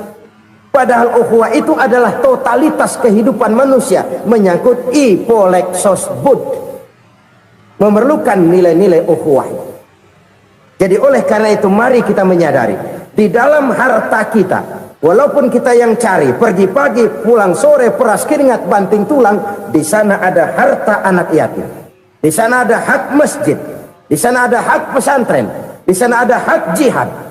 Berbahagialah seseorang apabila dia oleh Allah dijadikan keran itu menyimpan air, tapi tidak untuk dirinya, tapi disalurkannya kepada mereka yang memang memerlukannya. Saudara-saudara kaum muslimin rahimakumullah, ini yang pertama. Jadi perbendaharaan surga adalah menyembunyikan sedekah. Orang lain nggak tahu, kita pun nggak pernah ngitung-ngitung. Kita anggap lewat begitu saja, padahal itu deposit akhirat. Satu. Yang kedua, perbendaharaan surga itu apa? wa kitmanul musibah, menyembunyikan kesulitan. Kadang orang takut menghadapi kesulitan, tapi makin kita merenung, hidup ini kan sebenarnya urusan. Takut sama urusan ya jangan hidup. Tandanya orang hidup itu kalau punya urusan. Urusan melupakan problem, problem sering menimbulkan kesulitan. Kesulitan bukan untuk ditakuti, tapi untuk diatasi dan dicarikan jalan keluarnya. Siapa sih orangnya yang nggak pernah sulit-sulit? Makin tinggi status sosialnya, makin gede urusannya. Makin tinggi kualitas imannya, makin berat tingkat kesulitannya. Cuma memang yang namanya enak itu seperti pelangi. Biang lala itu nggak pernah di atas kepala kita, di atas kepala orang melulu. Lo sih enak lo, kata kita. Dia juga bilang yang enak kan lo. Pelangi itu nggak pernah di atas kepala kita. Kata tukang beca, aduh enak ya naik Mercy. Kata tukang beca, apa yang di dalam mobil Mercy? Aduh enak bener tukang beca, di jok ngeringkuk ngorok pules bener. Saya kamar pakai AC sejuk, tempat tidur sutra empuk, alga spring bed, kulak kulik nggak bisa pules kalau belum minum Valium, belum tidur. Enak bener tukang beca, di jok ngorok nggak tahu wetan kulon. Si tukang beca bilang yang di Mercy enak, yang di Mercy bilang tukang beca enak. Inilah enak, nggak pernah di atas kepala kita, di atas kepala orang lain melulu enak itu. Nah saudara-saudara, yang merupakan perbendaharaan surga itu orang yang bisa menyembunyikan kesulitan, baik pribadi ataupun rumah tangga. Nih terutama rumah tangga yang jadi soalnya. Kadang-kadang kita ini kalau senang, sebaliknya kalau senang kita diam, kalem aja, cuek. Banyak banget duit kita bawaan, diam aja udah, malah ketemu orang takut. Tapi begitu susah sekampung tahu.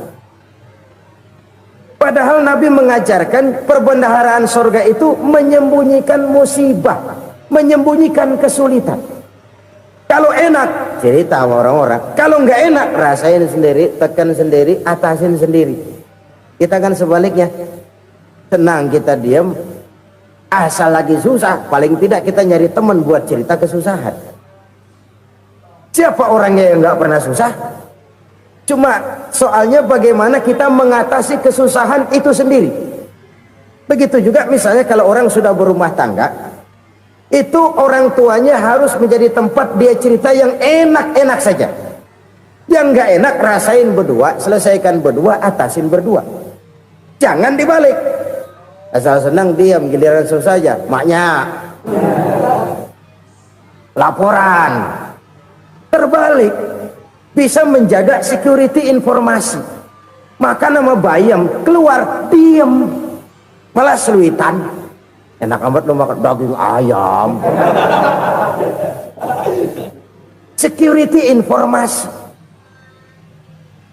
Saudara-saudara kaum muslimin rahimakumullah, ujian yang terberat itu yang pernah diberikan kepada para nabi, para rasul, para aulia, para ulama. Makin tinggi keimanan makin berat bentuk kesulitan. Ayo saya kemukakan satu contoh saja. Ada seorang nabi yang kaya, nabi kaya, namanya Nabi Ayub. Iblis kalau orang begini kan keki, ibadahnya rajin, kaya. Yang kayak begini susah digodain.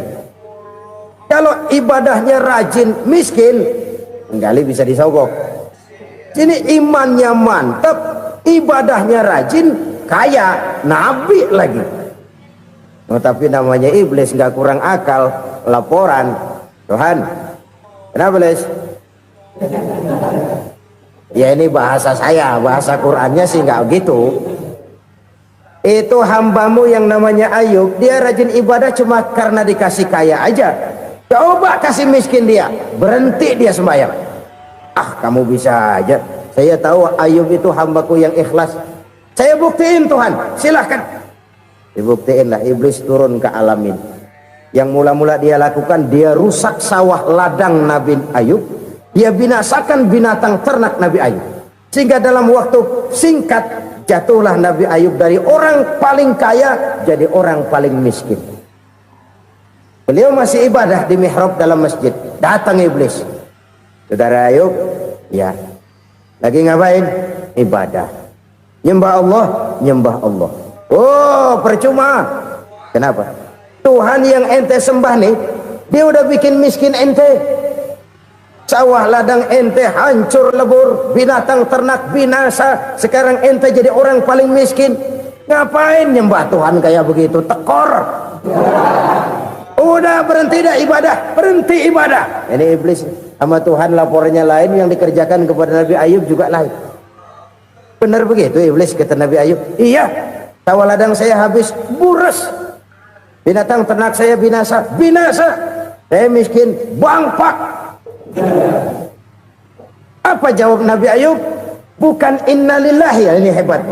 Alhamdulillahillazi a'tani wa akhza minni. Segala puji bagi Allah yang telah memberikan harta kepada saya dan sekarang mengambilnya lagi. Alhamdulillah. Allah yang ngasih, Allah yang ambil. Itu mah urusan Allah. Iblis cuman ibadah jalan terus, sujud lagi Nabi Ayub. Iblis seleher gondok banget. Dasar Nabi nggak mempan dia apa-apain. Miskin malah alhamdulillah. Allah yang ngasih, Allah yang ambil. Jadi kalau kita tidak komit, kita tidak terikat kepada kaya, miskin, senang, susah, apa yang bisa bikin kita susah? Jadikan kekayaan, kemiskinan, jadikan senang, susah sebagai anak buah yang bisa kita atur. Jangan kekayaan ngatur kita, jangan kemiskinan ngatur kita. Kita yang harus mengatur mereka.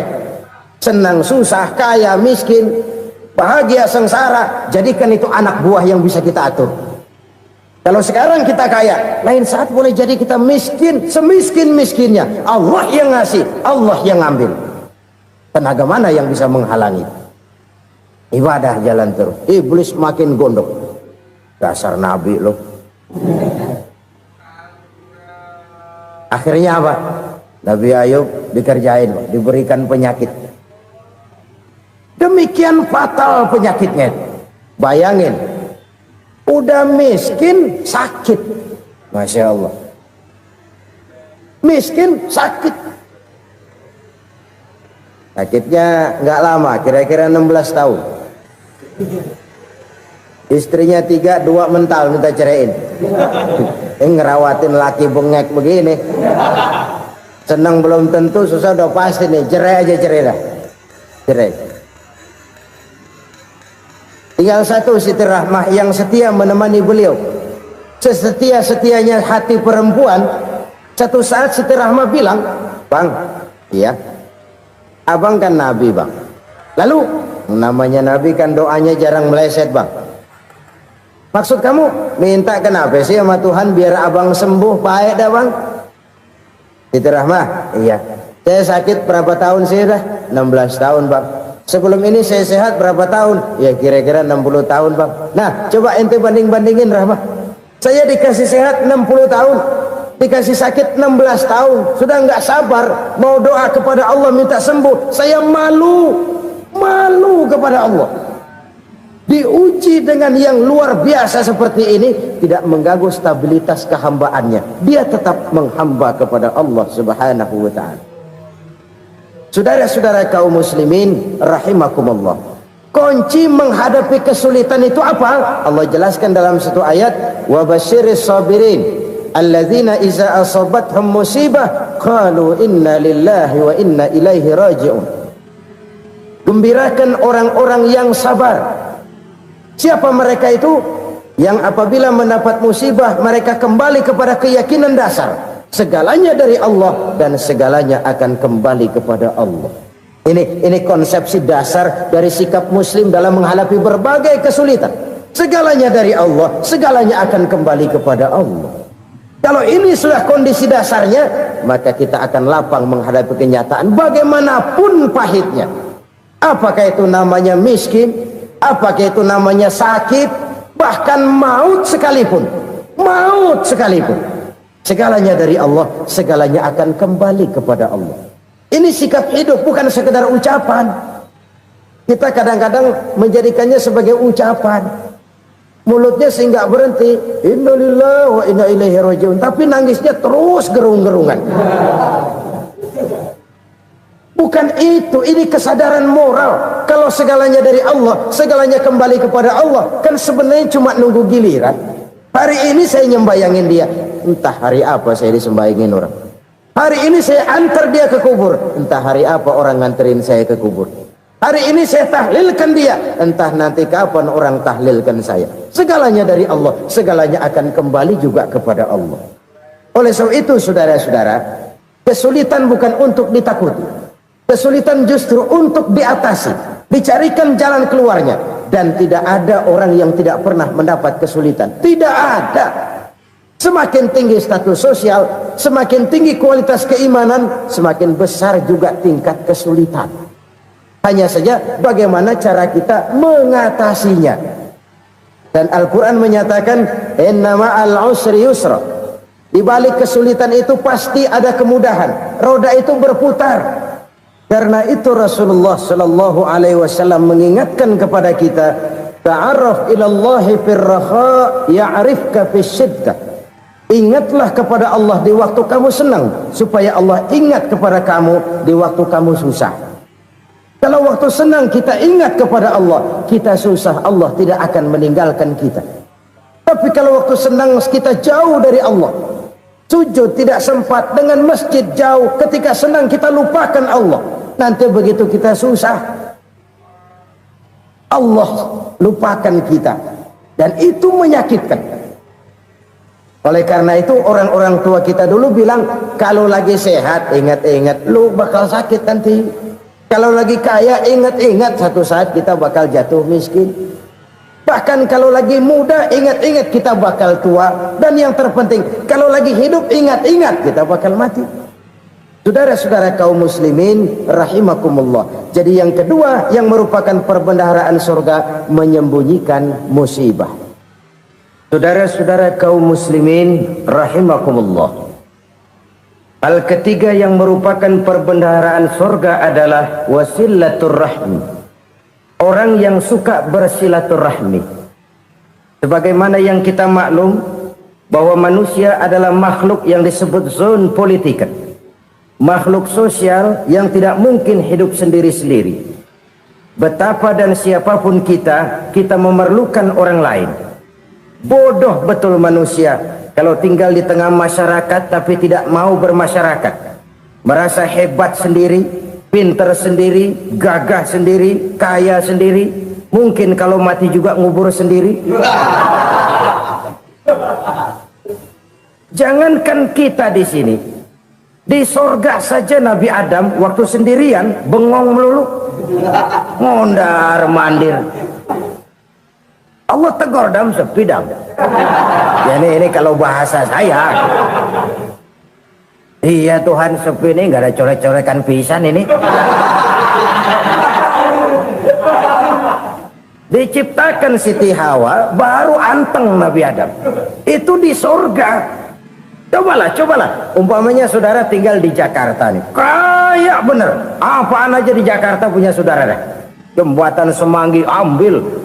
Monas, Buntel bawa pulang. Hotel-hotel ambil semua.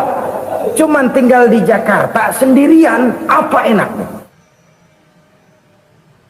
Betapa dan siapapun kita perlu orang lain. Tidak ada seorang pun yang bisa memenuhi kebutuhan hidupnya secara sendiri-sendiri.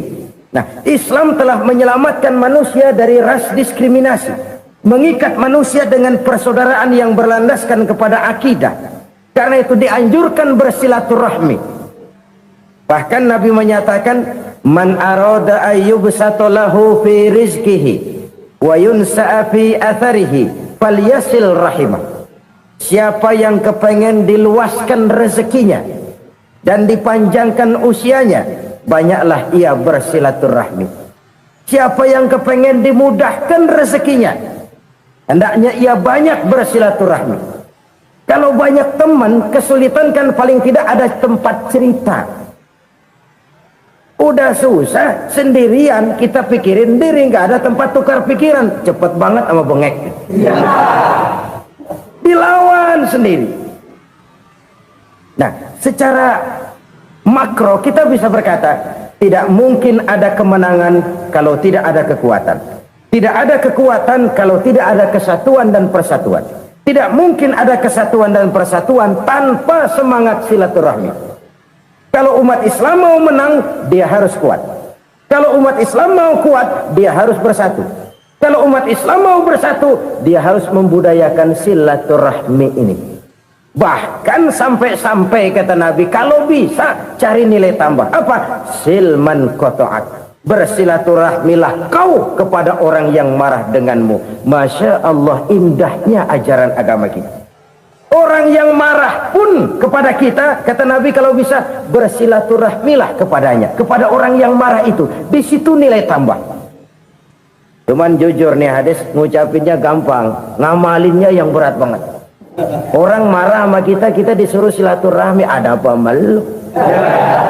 Lu marah, ada gua marahan lagi. Tunggu pikirin. Saudara-saudara kaum muslimin rahimakumullah. Tapi ini yang diajarkan, bahkan ini yang dicontohkan oleh baginda Rasul. Bagaimana begitu mudah, misalnya satu saat Abu Jahal ini ngatur strategi bagaimana bikin Muhammad celaka. Dia gali lubang di depan tempat tidurnya. Dia tutupin daun korma. Terus dia panggil seseorang, ke sini. Kasih tahu Muhammad, pamannya sakit keras, minta ditengokin.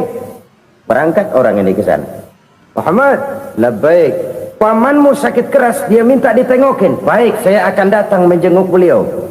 Berangkatlah Nabi ke rumah Abu Jahal tanpa prasangka apapun. Abu Jahal udah pasang setil, selimut 3 rangkap setengah dipakai, persis kayak orang meriang. Tapi sembari ngintip dari balik selimut, begitu Muhammad buka pintu, nah masuk perangkap nih. Muhammad jalan menuju tempat pembaringan.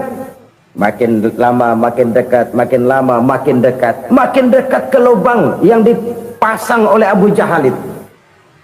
Dalam hati Abu Jahal, terus dah jatuh, mampus dah lo ini. Mampus lo hari ini nih. Apa yang terjadi? Malaikat Jibril datang. Muhammad, pamanmu cuma pura-pura sakit. Di depan tempat tidurnya ada lubang perangkap supaya kamu jatuh ke situ. Sudah, kamu pulang. Balik kanan Nabi. Sudah hampir jatuh ke lubang, balik kanan, pulang. Bayangin kecewanya Abu Jahal. Muhammad dikit lagi, Muhammad dikit lagi. Enggak paman, saya pulang aja. Emosi bangun dari tempat tidur, enggak sadar kalau lagi pura-pura sakit. Lompat ngejar Nabi, dia lupa dengan lubang yang dia gali. Usrak, nyemplung sendiri ke dalam lubang.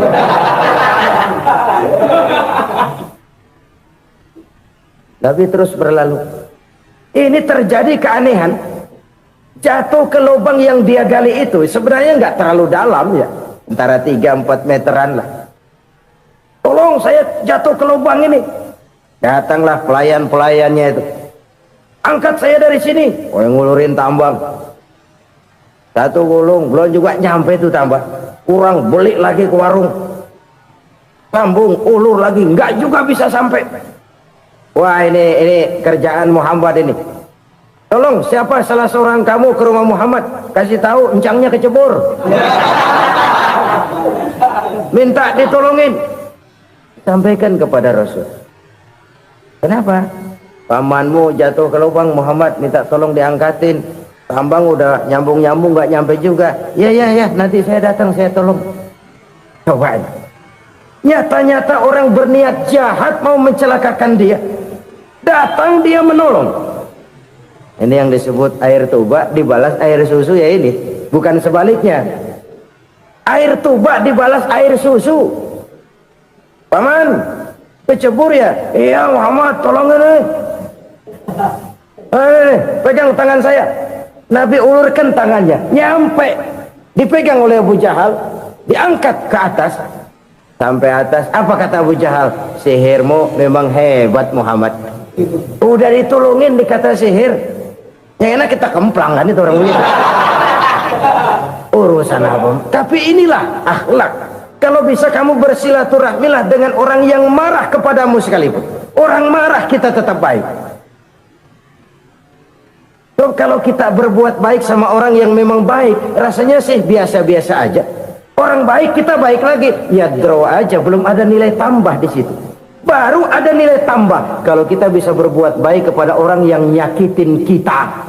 Itu namanya kita setingkat di atas dia. Dia sakitin kita, kita berbuat baik sama dia. Dia pelit sama kita, kita baik sama dia. Dia marahin kita, kita deketin dia. Di situ kita punya nilai tambah. Jadi siapa yang ingin diluaskan rezekinya, kata Nabi, dan dipanjangkan umurnya, hendaklah ia banyak-banyak bersilaturahmi. Sederhana sebenarnya silaturahmi, tapi silaturahmi membangkitkan semangat kesatuan dan persatuan. Kesatuan dan persatuan melahirkan kekuatan. Dalam matematika 1 ditambah 1 pasti 2. Tapi di tengah masyarakat, 1 orang takut ditambah 1 orang takut, hasilnya jadi 2 orang setengah berani. Kenapa setengah berani? Karena udah berdua.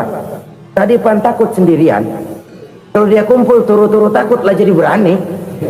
Kita yang lemah, kita yang tidak berdaya, kita yang miskin, kalau mau kompak bersatu, apa yang nggak bisa kita kerjain? Apalagi tinggal di kota besar, pilihan cuma 2, bertahan atau minggir. Bertahan atau minggir. Untuk bisa bertahan harus mampu bersaing. Untuk mampu bersaing harus punya keahlian.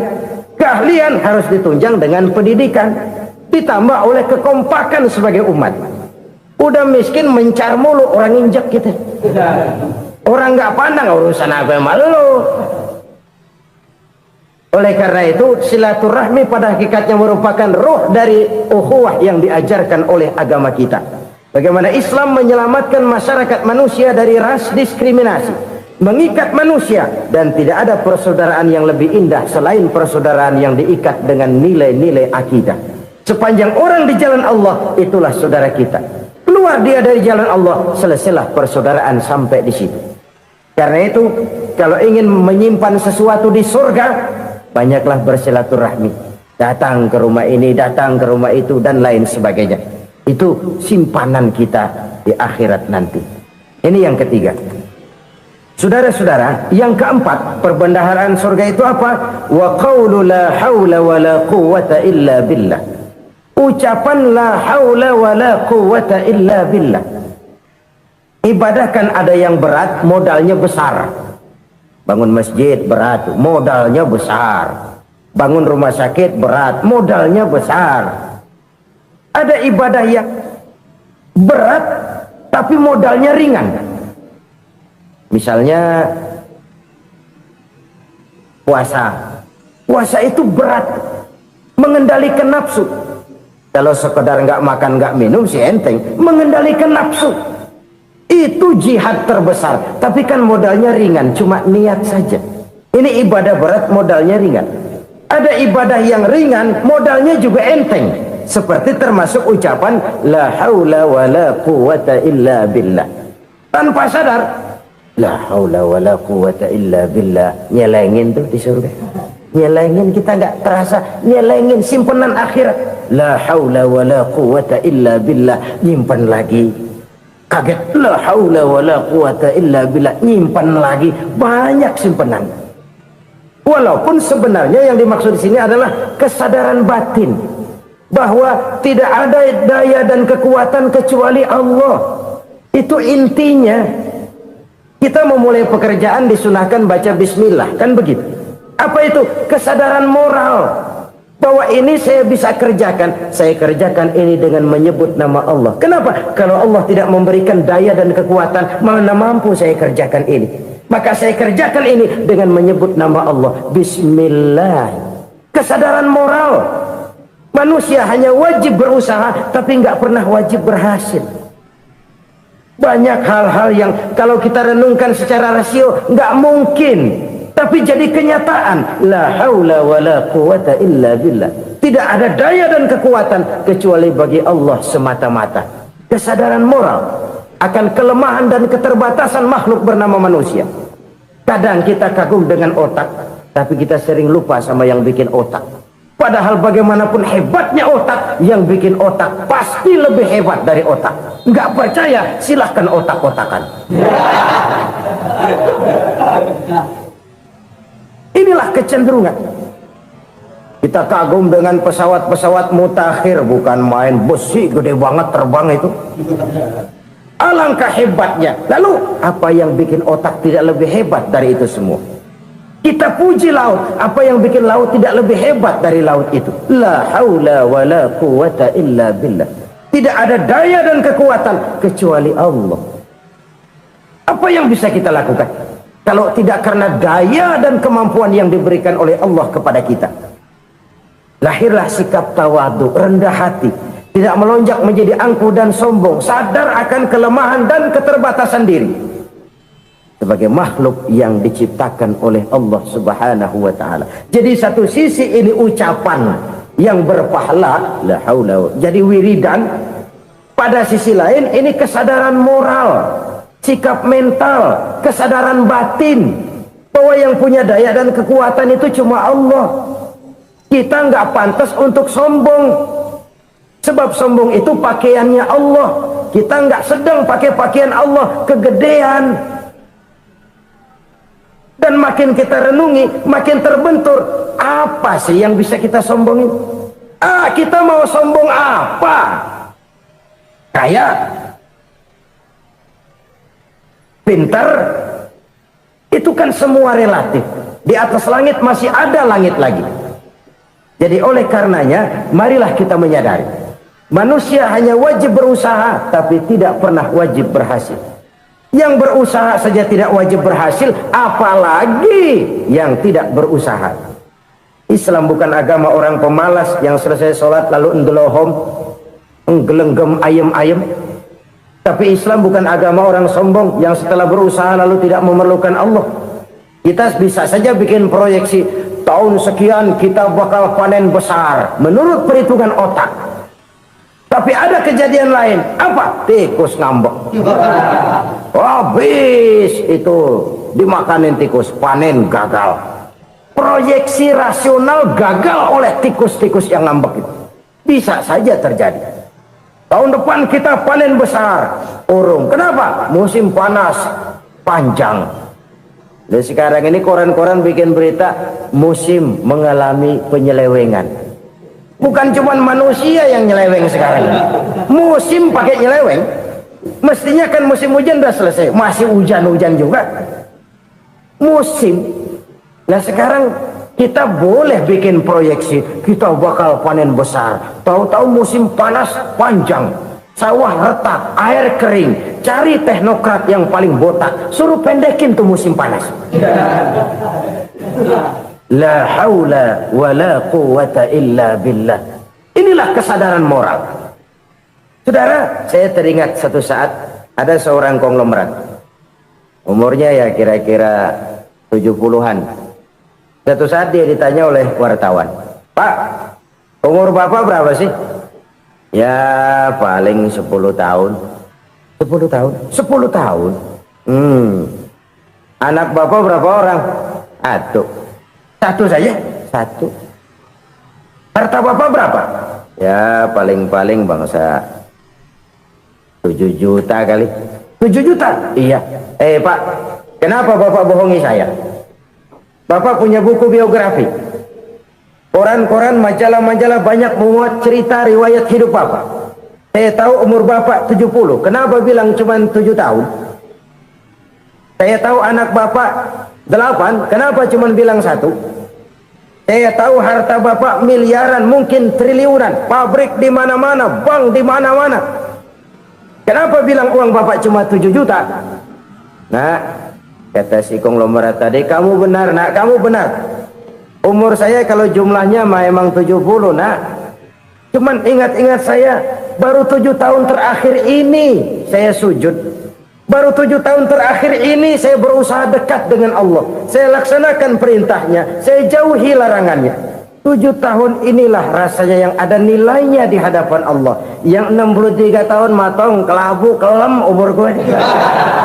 Habis untuk maksiat, untuk munkarat. Maka ketika ditanya tadi, umur saya 7 tahun itu. Oh begitu Pak. Oh iya. Lalu anak Pak, anak Bapak kan 8. Kenapa bilang cuma 1?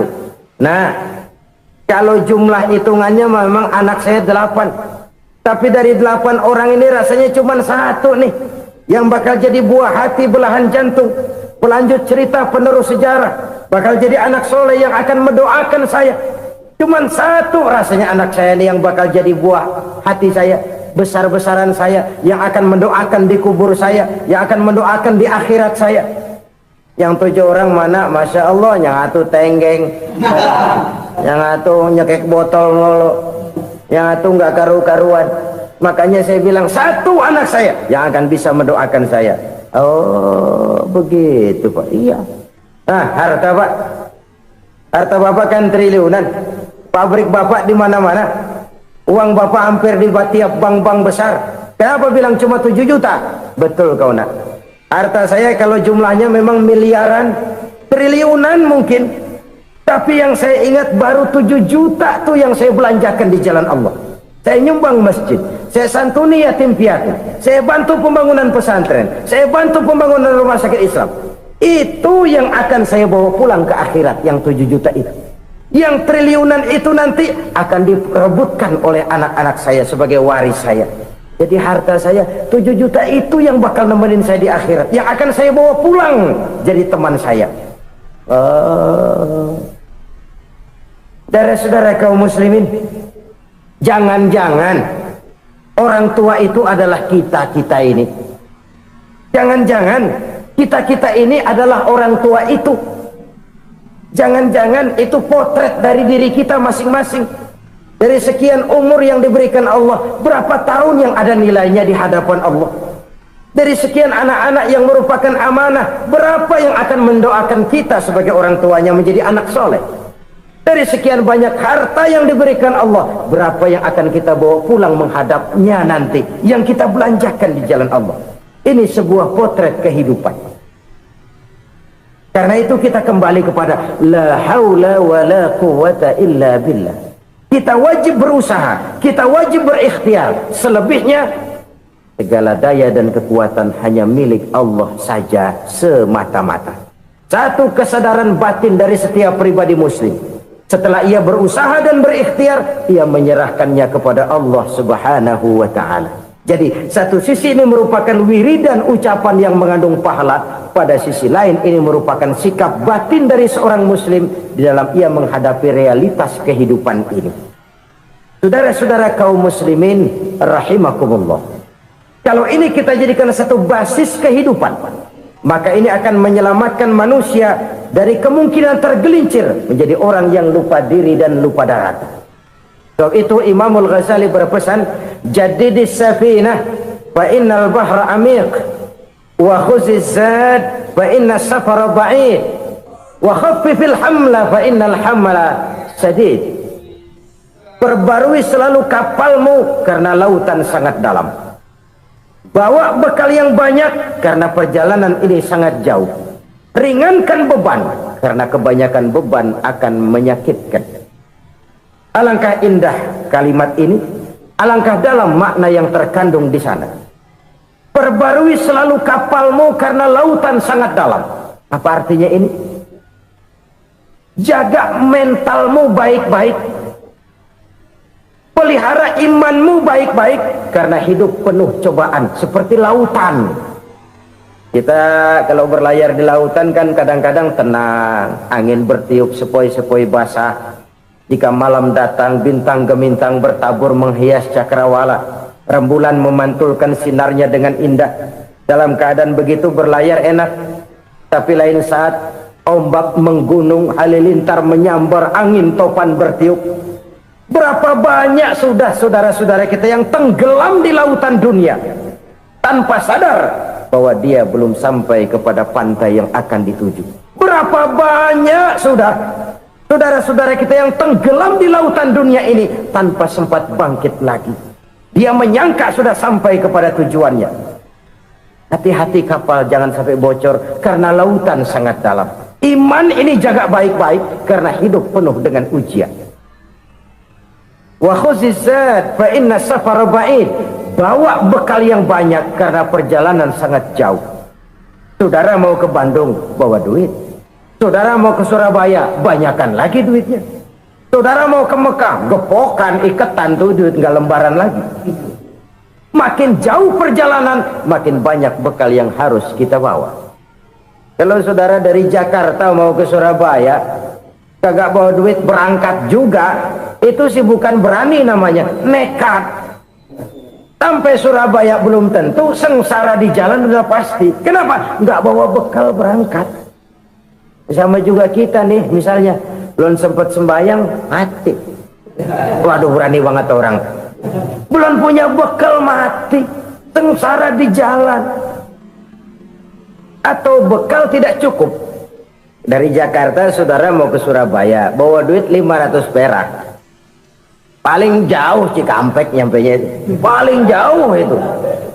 Antara jauhnya perjalanan dengan bekal yang saudara bawa tidak seimbang. Hidup ini perjalanan panjang. A walking tour.